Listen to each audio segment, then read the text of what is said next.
Brothers and sisters in Christ, ladies and gentlemen, good afternoon everyone. I am Reverend Pastor Bautista Rizaldo Provedo of the Gideons International Ministry in the Philippines, Marble Chapter Camp 80, located at the city of Coronadal, South Cotabato. Again, for the next 30 minutes, I am humbly inviting you to hear and listen the holy words of Almighty Father God, entitled Ang Bagong Buhay Patungo sa Kaligtasan. I truly believe that you will be interested and be blessed while listening and confirming to the holy words of Almighty Father God. Mga kapatid at mahal kong tagapakinig, bago po natin ituloy ang pag-aaral ng mga salita ng Diyos, ay maaari ninyo akong samahan sa panalangin. Our Heavenly Father God, who dwells in heaven and earth and in the whole world, we are humbly requesting your divine mercies, graces, and glories to all of us. Please forgive our sins and all iniquities that we have done to you, to our fellow men and the whole world. We personally ask your forgiveness for all our transgressions that sometimes we unexpectedly done in our life. Of course, we praise you and thank you for the lives that you have given to us. We honor you for the blessings, mercies, good health, and longer life that you have always extended to us, even before up to the present time. This we humbly pray through the name and blood of our Lord Jesus Christ, our only Lord and Savior, before, now, forever and ever. Amen. Mga kapatid at mahal kong tagapakinig, bago po natin ituloy ang pag-aral ng mga salita ng Diyos, maaaring pakinggan nyo muna itong magandang spiritual na awitin entitled Waymaker.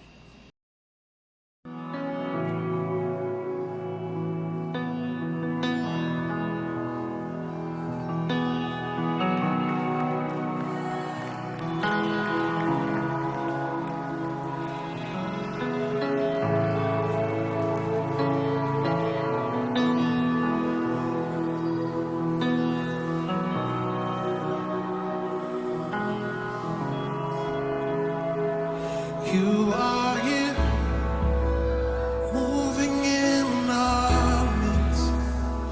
I worship you, I worship you. You are here, working in this place. I worship you, I worship you. You are here, moving in our midst. I worship you, I worship you. You are here, and you're working in this place. I worship you, I worship you. You are waymaker, miracle worker, promise keeper, light in the darkness. My God, that is who you are. Yeah. Waymaker, miracle worker, promise keeper, light in the darkness. Verse of the day, September 4, 2021. Ang tungkol sa pagpakumbaba, humility, bilang anak ng Diyos nandito sa lupa.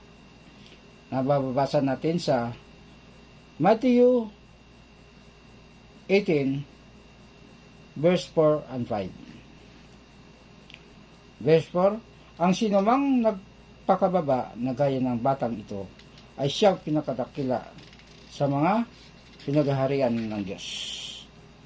5. Ang sinumang tumanggap sa isang batang ganito dahil sa akin, ay ako ang tinatanggap. Mga kapatid at mahal kong tagapakinig, sinasabi at pinaala sa atin ni Panginoon Kristo na magpakumbaba tayo sa sarili natin, katulad ng ugali ng isang bata. Dahil ituturing tayo na ng Diyos na isa sa pinakadakila sa kaharian ng langit. Alam naman po natin na ang taong hindi mayabang sa kanyang kapwa at sa harapan ng Diyos ay walang magiging kaaway at sa halip ay titulungan at kinaawaan pa ng kanyang kapwa-tao. Kung marunong tayo magpasensya at tumatanggap sa kapwa natin, ay tanggapin din tayo ng Diyos dahil siya ay maunawain at matulungin sa mga tao, lalo na sa mga taong sumusunod sa Kanya at ituturing na mga anak ng Diyos. Pinaalala sa atin ng Diyos na maswerte ang mga taong magpakumbaba sa kanyang sarili, na nakatulad niyang isang bata. So, alam natin yung mga bata ay hindi mga mayabang, no? Masunurin sa kanilang mga parents o sa kanilang mga teacher o sa mga tumuturo sa kanila, no? Yan ang mga ugali ng bata, kasi hindi pa sila nakasunod sa mga ibang tao na naka-impluwensya sa kanilang masama. So, pinaalala sa atin ni Panginoon Kristo na ang ating pag-ugali ay tulad ng isang bata, na hindi tayo marunong mangaway, hindi tayo marunong pumatay, hindi tayo marunong ng ang anong klaseng masamang ginagawa, hindi tayo marunong magnanakaw, o hindi tayo marunong magsinungaling. Kasi ang sinasabi ni Panginoon Kristo dito na dapat ay lagi tayong matuwid at masunurin sa mga magandang mga paalaala sa atin, magandang tinuturo sa atin ng mga parents natin, o magandang tinuturo sa atin ng gobyerno o sa mga nakakataas sa atin. Dahil karamihan sa mga tinuturo sa atin ay para sa ikabubuti ng buhay natin, sa ikabubuti ng ating pamilya, sa ikabubuti ng ating barangay, sa ikabubuti ng ating bayan, o sa ikabubuti ng ating bansa. Kasi wala naman sigurong mga leader na nakataas sa atin, na lalo na kung matitino at mababait na mga leader, wala naman sigurong magtuturo ng masama sa atin, no? Kundi ang ituturo sa atin ay kabubuti din natin yung mga asosasyon o sa ating mga proyekto. Natandaan po natin na ang mga leader natin na mahala sa atin ay kinasihan din sila ng Diyos, na hindi sila nanalo sa kanilang mga posisyon, matataas na posisyon, kung hindi sila tinutulungan ng Diyos. Dahil bago sila nagkaroon ng magagandang posisyon, matataas na posisyon, ay pinapanalangin din natin sila na sila ang mamahala sa atin. So kung may inuutosan tayo ng ganito, ganyan, ay pag-isipan din natin kung bilang isang tunay na tao ay binigyan tayo ng Diyos ng maganda at mabuting kaisipan. Kung ano man tinuturo sa atin na ipagawa, pag-isipan din natin kung tama ba o hindi. Kung tama, gagawin po natin. Dahil sabi ng Diyos, lahat ng iyong gagawin ay panalangin mo sa Diyos. At pag gumagawa tayo ng isang bagay, maliit man o malaki, isipin po natin na hindi lang tayo gumagawa para sa tao, hindi tayo gumagawa para sa bayan natin, kundi gumagawa tayo ng isang bagay, ay yan ay para sa Diyos. At kung sabihin mo para sa Diyos ang iyong ginagawa, lahat yan ay maging mabuti, maging matagumpay yun, dahil para sa Diyos. Kasi sinasabi ng Diyos, gumawa ka, tumanim ka, at ako na ang magpalago. Yan ang sabi ng Diyos sa banal na aklat. Lahat na ating gagawin ay ipabaya natin, ipanalangin natin sa Diyos, no? Dapat palagi tayong masipag kung ano man ang ginagawa natin. Huwag tayong pabaya sa mga ginagawa natin. Lalo na kung inatasan tayo, no? Tayo ang leader ng isang organisasyon, isang asosasyon, o barangay kapitan tayo, mayor, gobernador, congressman, senador, at lalo na kung presidente tayo ng Pilipinas. Kung tayo ang isang leader, ay dapat pag-isipan natin mabuti ang ating mga ginagawa para maging magtagumpay at hindi mapipilyura ang ating mga ginagawa, no? Dahil sinasabi ng Diyos, gumawa ka ng mabuti, maging masipag ka bilang isang tao, at ako nang magpalago ng iyong mga ginagawa dito sa lupa. So, amen po ba mga kapatid? So, mga kapatid, ang sunod natin na pag-aaralan ay tungkol sa katotohanan o truth na nakasulat sa banal na Biblia na sinasabi sa John chapter 14 verse 6 and 7. Sinasabi dito, sumagit si Jesus, ako ang daan, ang katotohanan at ang buhay. Walang makapupunta sa Ama kung hindi sa pamagitan ko. Verse 7, kung ako ay kilala ninyo, kilala na rin ninyo ang aking Ama. Mula ngayon, kilala na ninyo siya at inyong nakita. So, brothers and sisters in Christ, sinasabi ni Panginoong Kristo na siya lang ang daan, ang katotohanan at ang buhay. Walang makapupunta sa Ama kung hindi sa pamagitan niya. Tunay na maliligtas tayo sa mga nagawa nating kasalanan o kalikuan kung susundin natin ang lahat ng inutos ni Panginoong Hesus. Katulad na sinasabi niya sa Matthew 28:19-20 na sinasabi ni Kristo bago siya umakyat sa langit. Sinasabi niya sa kanyang disipulo at hanggang ngayon ay sinasabi niya sa atin sa nag-alagad sa kanya at sa lahat ng naniwala sa kanya. Sinasabi niya, humayo kayo at gagawin ninyong alagad ko ang lahat ng bansa. Ipangaral ang aking mabuting balita, magandang balita sa lahat ng tao, sa lahat ng bansa sa buong mundo. At bautismuhan ninyo sila sa pangalan ng Ama, ng Anak at ng Espiritu Santo. At turuan sumunod sa lahat ng pinag-utos ko sa inyo. Tandaan ninyo, ako'y laging kasama ninyo hanggang sa katapusan ng mundo. So, pinagtuluyan din ni Jesus na siya at ang Ama nating Diyos sa langit ay isa. Kung patatawarin tayo ni Panginoon Kristo, ay patatawarin din tayo ng Ama nating Diyos sa langit sa lahat ng ating pagkukulang at nagawang kasalanan.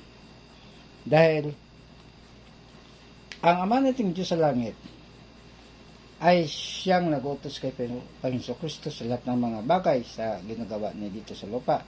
Sinasabi ni Panginoon, hindi siya gumagawa ng sa kanya lang, kundi ang inutos sa kanya ng Ama nating Diyos sa langit ang kanyang ginagawa lamang. So, maliwanag po sa banal na Biblia. Dahil maraming ang nagtataka noong kay Panginoon Kristo, isa lang siyang bata, no? Isa lang siyang binatilyo. Pero, nagtaka ang mga tao na hindi naman siya nakapag-aral ng mabuti. Isang anak lang siya ng karpintero na si Joseph. No? Ang nanay ni si Mama Mary. Pero nagtaka sila kung bakit magsalita si Panginoon Kristo ay may kapangyarihan, may convincing power siya kung magsasalita siya. Dahil, sinasabi niya, hindi siya nagsasalita ng sa kanya lang. Lahat ng sinasabi niya ay utos ng Ama nating Diyos sa langit yun sa kanya. Na humayo siya dito sa lupa, pumunta sa lupa, at iligtas ang lahat ng tao dito sa mundo. So, sinasabi niya, ay ayaw ng Ama natin Diyos sa langit na mapahamak tayo. Kasi alam naman natin ng Ama natin Diyos sa langit na lahat tayo nagkasala. Naimana na natin yan sa ating mga ninuno, kay Adan at Eva, at sa mga sumusunod pang mga generasyon. So, lahat ng tao ay nakagawa ng masama. Siya sabi sa Roma chapter 3 verse 10, Roma chapter 3 verse 23, siya sabi doon, ayon sa nasusulat, walang matuwid, wala kahit isa. Sinasabi niyan sa Roma chapter 3 verse 10. Roma 3:23, sinasabi din ulit ni Pastor Kristo na lahat ay nakasala, lahat, no? Lahat ay nakasala at walang sinumang karapat-dapat sa paningin ng Diyos. So, kung tutuusin, walang maligtas sa atin. Lahat tayo mapunta sa kapamakan o sa impyerno pagdating ng paghukom.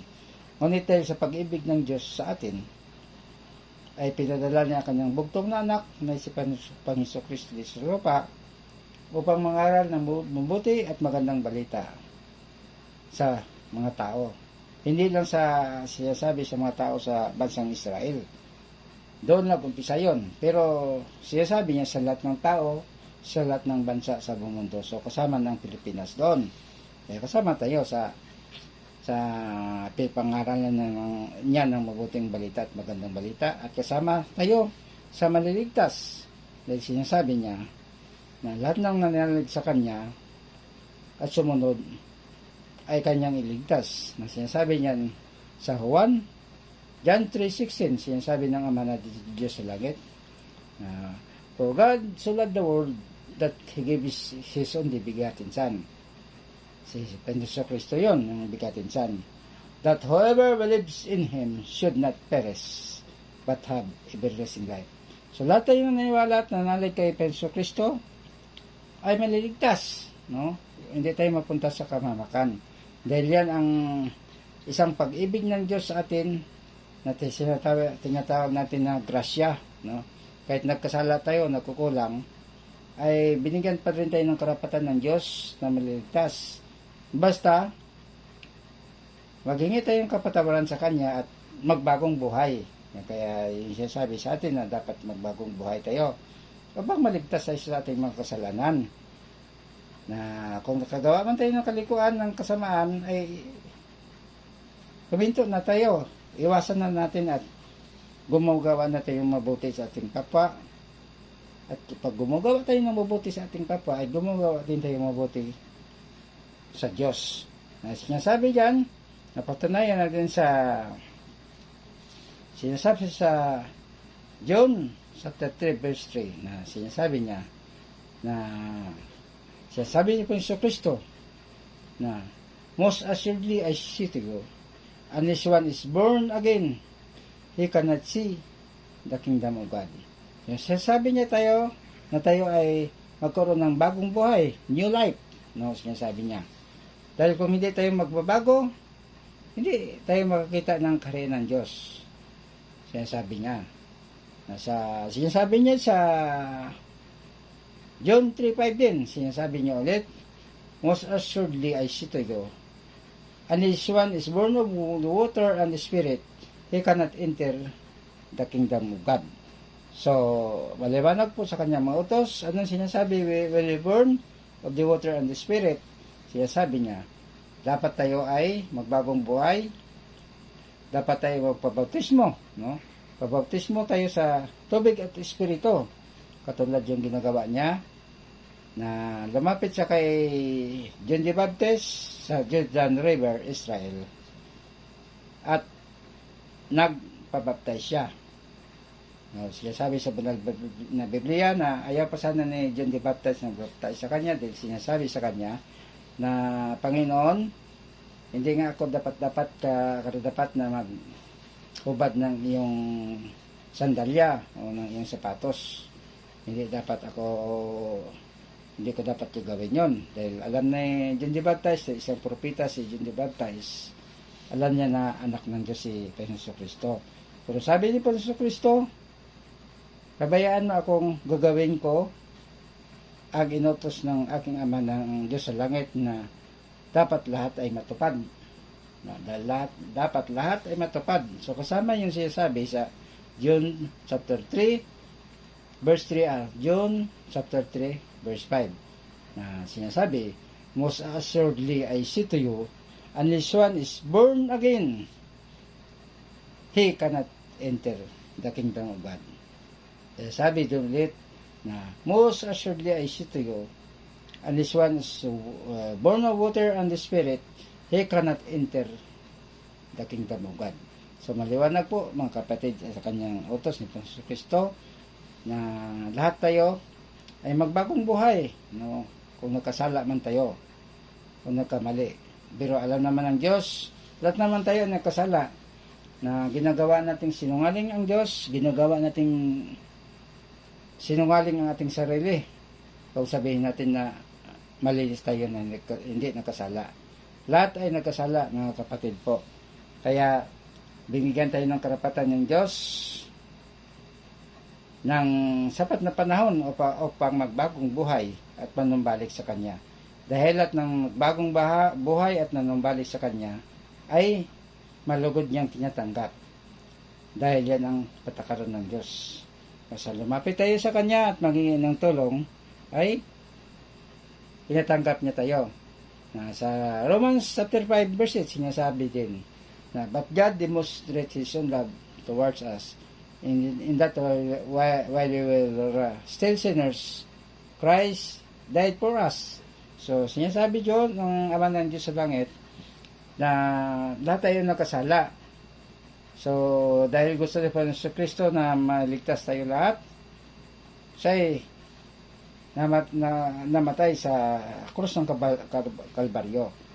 Dahil ang sinasabi doon, kung may mapakumbaba at nagbubo ng dugo na tao na hindi pa nakasala, ay magkaroon tayo ng grasya, bigyan tayo ng grasya, libreng grasya ng Diyos na maliligtas tayo sa ating mga kasalanan. At walang iba yung kundi si Panginoon Kristo. Siya sabi yun sa banal na aklat. Siya sabi sa Gawa chapter 4 verse 12. Anong sinasabi doon mga kapatid? Siya sabi doon, sa kay Panginoon Kristo lamang matatagpuan ang kaligtasan, sapagkat sa silong ng langit ang kanyang pangalan lamang ang binigay ng Diyos sa kiligtas ng tao.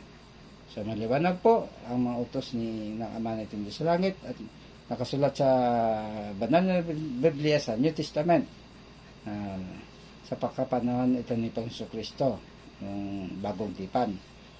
Sinasabi ng Ama natin Diyos sa langit, kay Kristo lamang matagpuan ang kaligtasan, sapagkat sa silong ng langit ang kanyang pangalan lamang ang ibinigay ng Diyos sa kiligtas ng tao. So maliwanag po na hindi tayo pwedeng manalangin at magingin ng kapatawaran sa mga santo o sino mga santa dyan na binabanggit natin ng ibang tao, no? Kasi noong ng panahon maraming gumagawa ng ganon, no? Kahit ngayon mayroon din. So siguro hindi sila nakapagbasa ng banal na aklat, no? Maliwanag po sa Gawa chapter 4 verse 12 o sa Acts 4 verse 12. Maliwanag po ang utos ni Panginoon Kristo ang nakasulat sa banal na aklat. Sa Juan chapter 1 verse 12 sinasabi din, ngunit ang lahat nananalig at palatay sa Kanya kay Panginoon Kristo ay pinagkalooban ng karapatan na maging anak ng Diyos. So lahat tayo nananalig sa susunod sa utos ni Panginoon Kristo ay maituturing tayo na anak ng Diyos. So kung maanak ng Diyos tayo, anong sabi sa banal na Biblia? Ililigtas niya tayo. Yung sinasabi sa Revelation chapter 3 verse 3, sinasabi doon, remember therefore how you have received and heard, hold fast and repent. Therefore, if you will not watch, I will come upon you as a thief, and you will not know what hour I will come upon to you. Sinasabi ni Jesus Kristo yan, na simulan ang tanggapin natin siya na sarili nating Panginoon at kapagligtas, nanalig at naniwala tayo sa Kanya, dapat lagi tayong maging handa sa lahat ng oras, sa lahat ng panahon, na maging malinis ang ating puso at isipan, na lahat ng ating ginagawa dito sa lupa ay malinis, matuwid. Dahil kung hindi tayo maging handa, hindi tayo nagbagong buhay, ay biglang darating si Panginoon Kristo dito sa lupa, dahil kukunin niya ang mga tinuturing niyang mga anak ng Diyos, o yung mga nagkasala ay naipatawad na rin ang kasalanan, ay yan ang isama niya sa paraiso sa langit pagdating ng paghukom. Dahil siya ang binigyan ng kapangyarihan ng Ama natin Diyos sa langit na maghukom sa atin. So, ang nakagawa ng mga kasalanan, mga kalikuan, na patuloy pa rin nga gumagawa ng masama, na hindi nagbabagong buhay, ay kukunin niya rin. Ngunit saan niya ilalagay, saan niya dadalhin? Doon niya sa impyerno dadalhin yon, yung hindi na ipatawad ang mga kasalanan. At patuloy na gumagawa ng masama dito sa lupa, hindi nagbabagong buhay sa kanilang mga ginawang masama.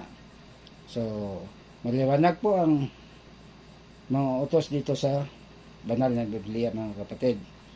So, mga kapatid, bago po natin ituloy ang mga pag-aaral pa ng salita ng Diyos, ay maaaring pakinggan niyo itong magandang spiritual na awitin entitled Amazing Grace.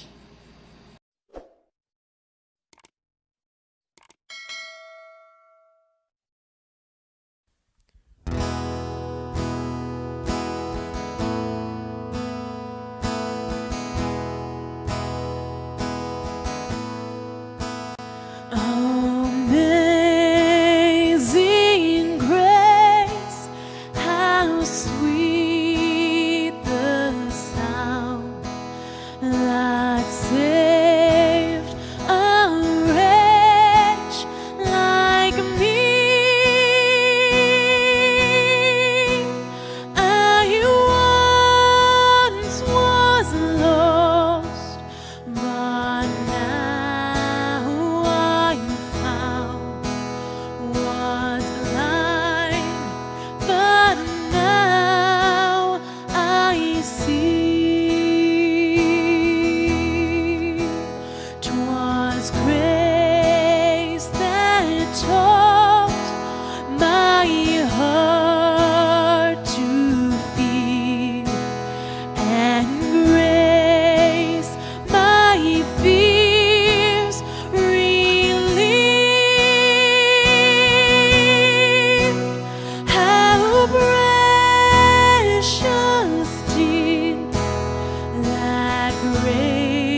Mga kapatid at mahal kong tagapakinig, maraming salamat sa pakikinig niyo ng mga spiritual na awitin. Dahil sinasabi ng Diyos, umawit kayo ng mga salmo, mga himno, at mga spiritual na awitin. Dahil nalulugod ang Diyos, masaya sa langit. Kung narinig niya na pinipraise and worship natin siya. Kaya kinakantahan natin siya ng mga salmo, himno, mga spiritual na awitin. Dahil pag kinakantahan natin siya, masasabi natin na praise and worship natin siya at nagpakumbaba tayo sa ating sarili. At pag natuwa ang Diyos, masaya, lahat ng ating mga panalangin, lahat ng ating hiningi sa Kanya ay Kanyang tutuparin o Kanyang ibibigay. Ang sinasabi sa Matthew chapter 7 verse 7 and 8, sinasabi niya, humingi kayo at kayo bibigyan. Pumanap kayo at kayo makakita, at kumatok kayo at kayo pagbubuksan. So, sinasabi ng Diyos yan, na humingi tayo at bibigyan niya tayo. So, humingi tayo ng panalangin sa Kanya, kapatawaran, at ibibigay niya sa atin. Dahil yan ang pangako ng Diyos sa atin, na sinusulat niya sa banal na Biblia. So, kung hanapin natin siya, ang Ama natin Diyos sa langit, ay makikita natin siya. At lalapit siya sa atin at tulungan tayo sa ating mga hiningi sa Kanya. So, yun siya sabihin, kung makatok tayo at kayo bubuksan, kung nakasala tayo, ay manambalik tayo sa Kanya at kusang tatanggapin niya tayo. Dahil ang Diyos ay hindi niya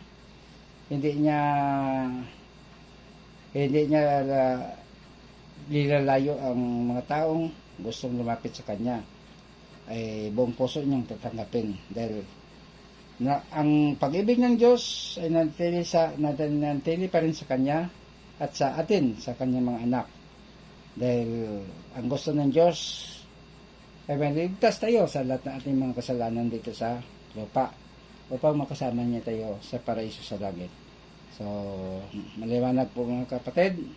So, sa mga kapatid na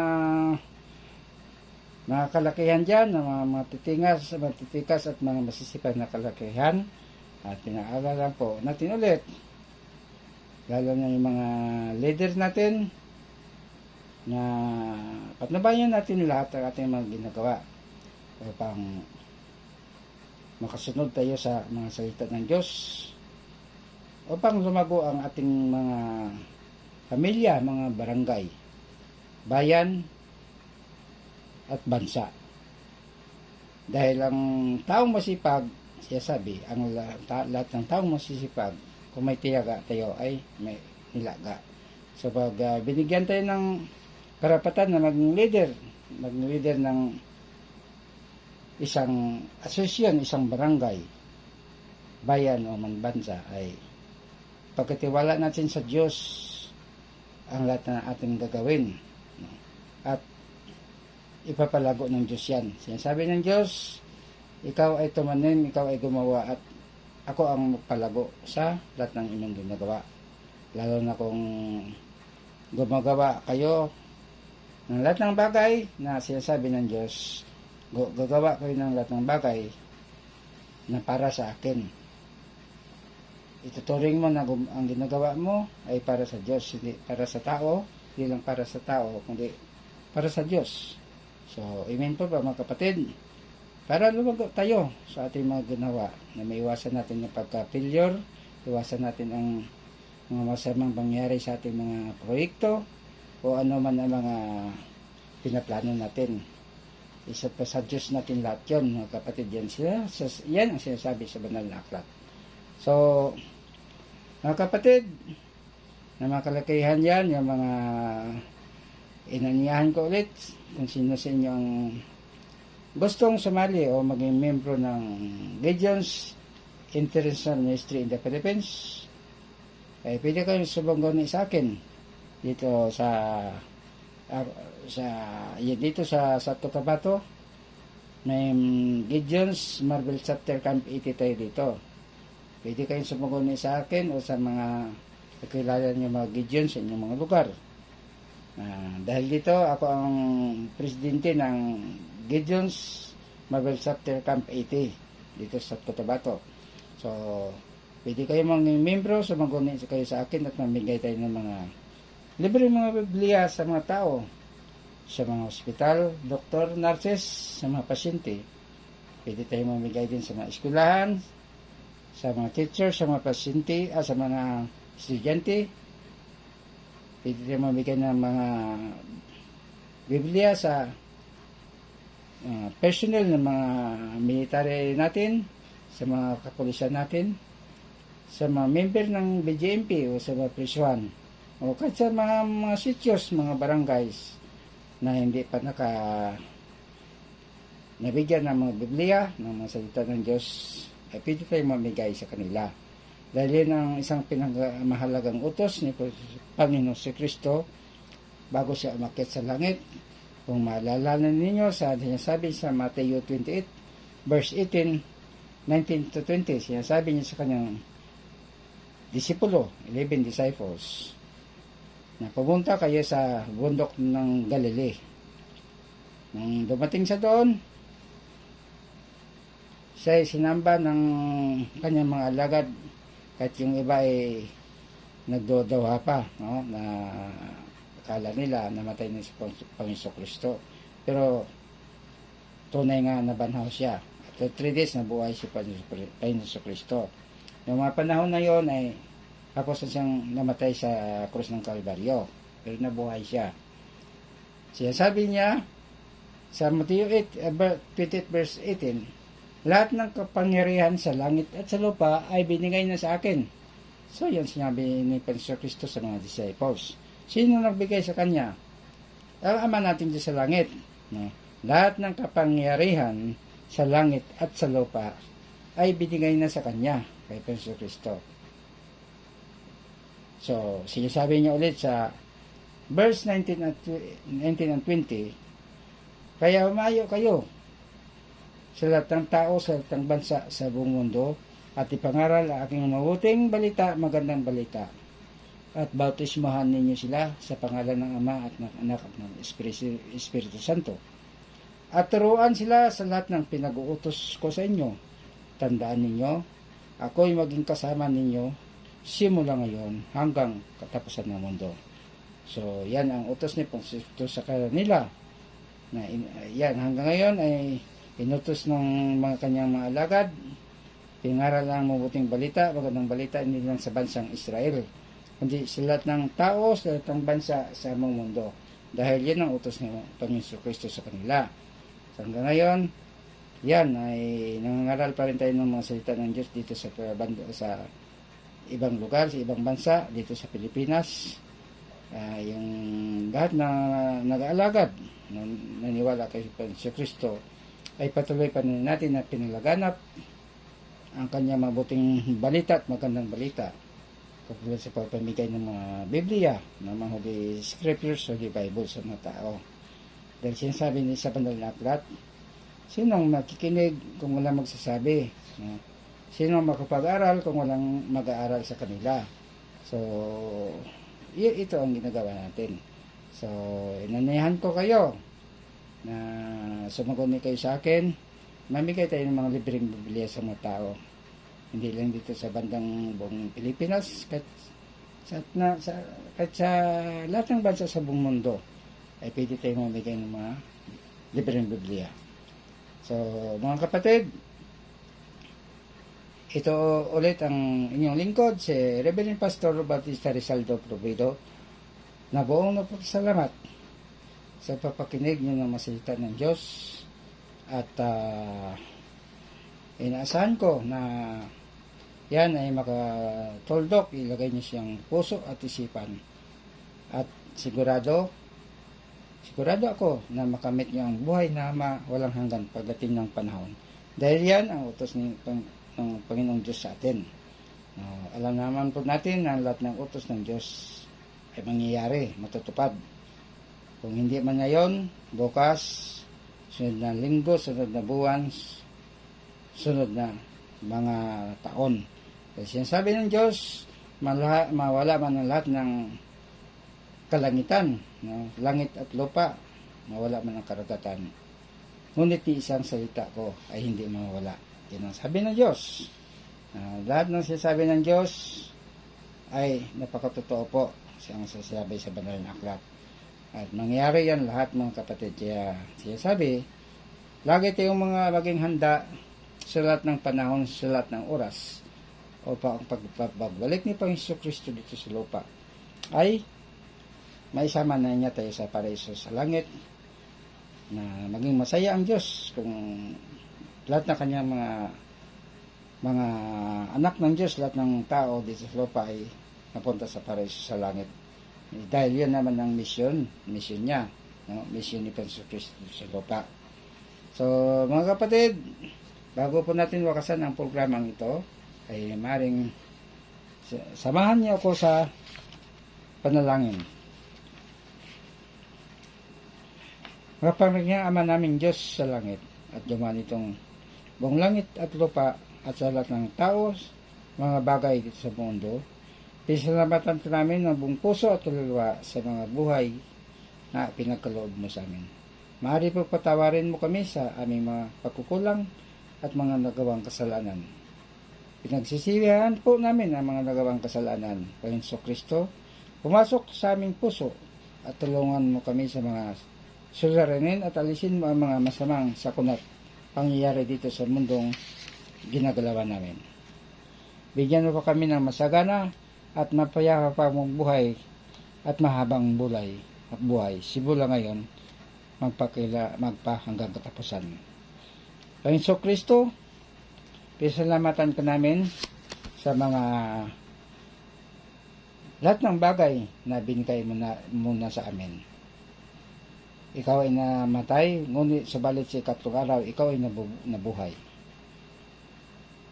Tinatanggap ko namin na sarili naming Panginoon at Tagapagligtas. At tinatanggap din namin ang libreng regalo na buhay na walang hanggan sa piling mo. Bigyan mo pa kami ng mahaba at masaya at masaganang buhay simula ngayon magpakilanman. Yahweh, Father God, Adonai, Father God, Holy God of Israel. Maraming salamat sa pinadala mo na iyong bugtong at banal na anak dito sa lupa upang may ligtas kami sa lahat ng aming mga kalikuan at kasalanan. Ito ay mapakumbaba naming hiling, pinapanalangin sa pangalan ng iyong bugtong at banal na anak na si Panginoon Kristo, na sarili naming Panginoon at Tagapagligtas. Amen. Hallelujah.